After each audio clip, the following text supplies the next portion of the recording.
অত্যন্ত সুন্দরভাবে ওনার নির্বাচনী প্রকাশ করেছেন। আমরাও যেন আমাদের নির্বাচনী হিসেবে গ্রহণ করে আমাদের প্রত্যেকটা জনসাধারণের পৌঁছতে পারি, আল্লাহ আমাদের সহিত প্রদান করি।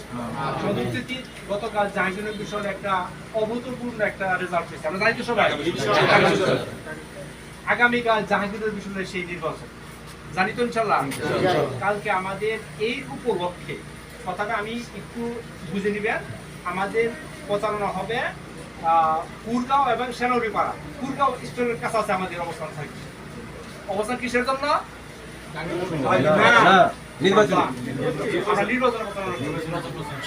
আমাদের উদ্দেশ্য কি? নির্বাচনী। আরেকটা উদ্দেশ্য আমরা হাইট রাখলাম। কথা ঠিক আছে তো? সবার হাতে লিফলেট থাকবে। আজকে লিফলেট আসছে, লোক আসছে, কথা বলছি, লিফলেট কিছু বিতরণ করবো, বেশিরভাগ রেখে দেবো আগামীকালের জন্য। পারবো ইনশাল্লাহ। প্রত্যেকটা কর্মী আমাদের যেতে হবে সেনাউড়িপাড়া কুরগাঁও স্কুল মাঠে, আমাদের এই এয়ারপোর্টের অবস্থান সেখানে থাকবে, সেটা বিশ্ববিদ্যালয়ের কাছাকাছি। যখন যে নির্দেশনা আসে আমরা সেই বুঝতে পারছি ইনশাআল্লাহ। বুঝাইতে হবে আমাদের উদ্দেশ্য নির্বাচন না, যার উদ্দেশ্য পুলিশ শাসনের আমাদের হাতে আছে।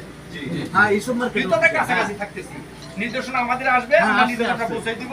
সেই নির্দেশনা